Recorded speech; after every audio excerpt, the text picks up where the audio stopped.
I figured that people who knew the history of the franchise and this channel would act in a safe and responsible way. Oh, that was your first mistake, MatPat. You figured that the YouTube audience would act in a safe and responsible way. That was a foolish decision. It is never acceptable to call someone or their place of business to look for lore in a video game. There was one post where some kid literally said like, is it possible that the location is in a private business?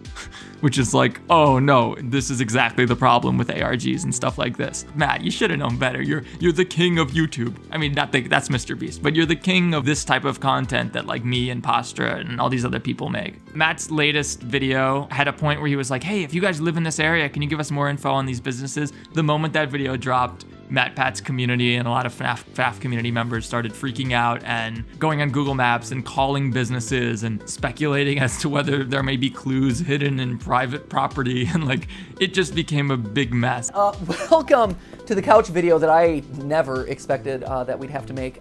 A few days ago, we posted this, the latest episode about our good old buddy FNAF, discussing the latest book in the series, Felix the Shark. Not a particularly great book, clues that seem to be pointing towards the existence of some sort of FNAF ARG that never got off the ground, or maybe was hidden out there in the ether that no one had actually stumbled across yet. So in that video, I asked you, the FNAF fanbase and fellow theorists, to look into the game files of the FNAF 3 mobile game port, because that was explicitly mentioned in the novel, or to any locals of towns that were mentioned in the book itself to let us know if we had maybe missed something about the geography of these local towns. Okay, somebody made a post saying like, guys, please stop calling my place of work. We are not Freddy Fazbear's. He should have known. Kids are gonna start calling. They're gonna go on Google Earth and Google Maps and start poking around, and people are gonna get really into this. There was a hoax that a photo of a brown wall was found in the Android version of FNAF 3, and it's not a texture used anywhere in the game. It's fake. You haven't seen that picture. None of us have seen that picture. It's nonsense. So,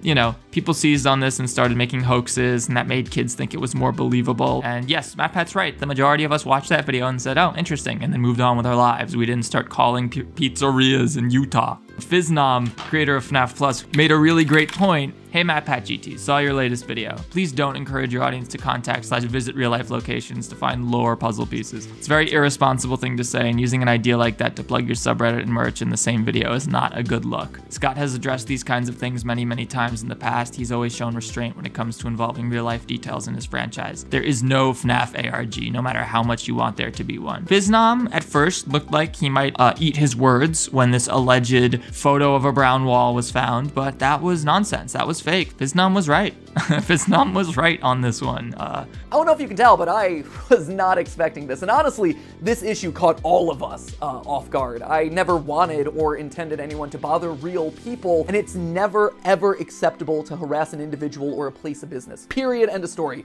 Okay, but MatPat, these kids don't understand that they're harassing a place of business. They think that they're solving the clues, because your video sort of suggested that this pizza place was working alongside Scott as part of an ARG. These kids probably called thinking like, oh, they're gonna be so excited that we finally figured it out. They've probably been, this pizzeria in Utah has been sitting there staring at the phone for months, waiting for someone to finally call and say, is this Freddy Fazbear's Pizza?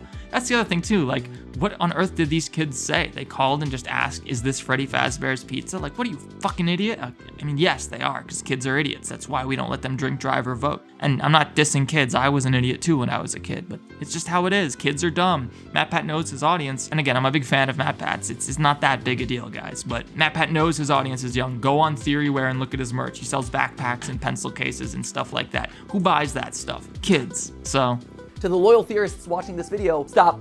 Cannot make that clear enough. It's time to stop. And let's be honest, if anything, ARGs are becoming more mainstream, because everything from classic science fiction to sitcom seems like it has an ARG coming out. We, as a set of channels whose whole shtick is to talk about mysteries in video games, TV, and movies, need to be able to discuss these sorts of things happening in the media around us. That's when the solution hit me. Okay, the solution for the future is don't do this. I get that, you know, MatPat, I think what happened with the last video is MatPat found all these clues that sort of got him like 70% of the way to a compelling theory, but just didn't quite get there, right? And I think it came from a good place. Again, I don't think this was done maliciously. I think at the end, MatPat read this book and was like, okay, looks like there's something here. It's very plausible that this ARG may have actually been planned at one point, but was abandoned because of the lockdown. That's entirely plausible. And I think as a result, maybe these latest books just have sort of an unfinished mystery in them, which is unfortunate, but that could happen. And so MatPat, 35-year-old man, goes through and reads this Freddy Fazbear book, planning to make a video on it because it's his job. In the end, it's sort of just not significant, and it's maybe tied to this puzzle that never ended up becoming a, oh my gosh, 500 viewers.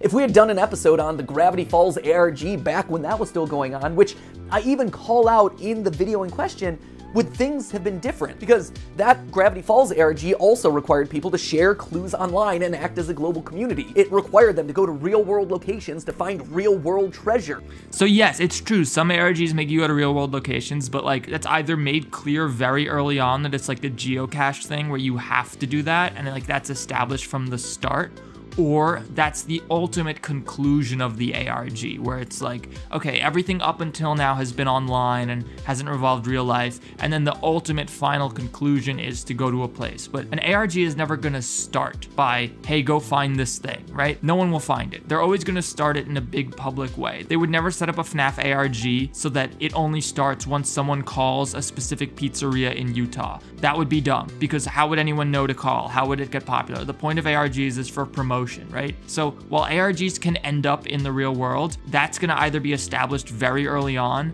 or it's gonna be like the grand conclusion and there's gonna be tons of irrefutable, compelling evidence and clues that you found leading up to that. You have to be really careful with this stuff. Originally, Dungeons & Dragons Forgotten Realms was supposed to be connected to our world. The lore was that you could find portals to them, and they totally ditched that whole concept because they were afraid that kids were gonna go out into the woods or into like dangerous places looking for these portals and get hurt, and that they'd be held civilly liable in some lawsuits. So this has happened before, and it's a thing, you know? Quote, I will probably never know for certain how this mysterious building is connected to the FNAF universe. The only thing I am certain of is if the creator wanted us to know, I think he would tell us.